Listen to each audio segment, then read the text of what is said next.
1 Pierre 2, à partir du verset 11. La Bible dit ceci.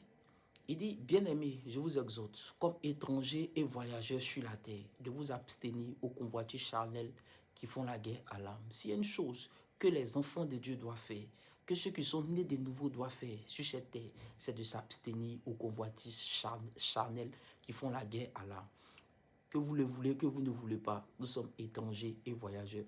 Non seulement nous ne sommes pas étrangers sur cette terre, mais nous sommes des voyageurs. Nous sommes des passages. Un jour, notre Seigneur Jésus-Christ va venir nous prendre pour partir.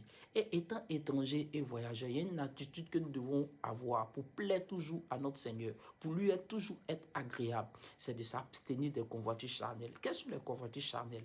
Les convoitises charnelles sont les disputes, les querelles, les envies, la jalousie, les orgies, la débauche, toutes ces choses-là, nous devons nous abstenir de ça.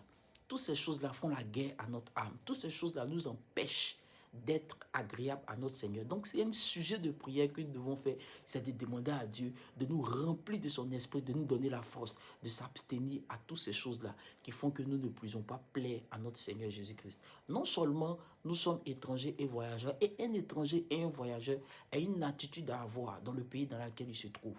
Évidemment, nous devons prier pour ce pays-là. Nous devons être soumis aux autorités que Dieu a établies dans cette nation-là.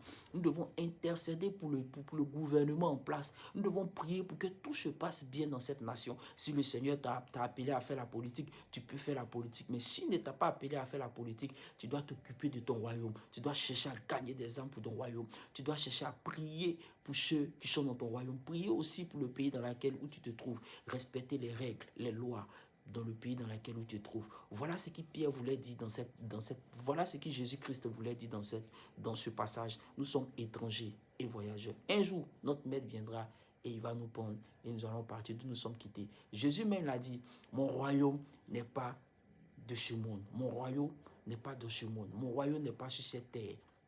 Si mon royaume l'était, j'appellerai mes serviteurs et ils combattront pour moi. Ça, c'est lorsqu'ils ont mis la main sur notre Seigneur Jésus-Christ. Je vous remercie. Que Dieu vous bénisse. Shalom sur vous. Que le Saint-Esprit encore nous aide à s'abstenir des convoitises charnelles qui font la guerre à notre âme. Shalom sur vous. Paix et grâce dans votre maison. Amen.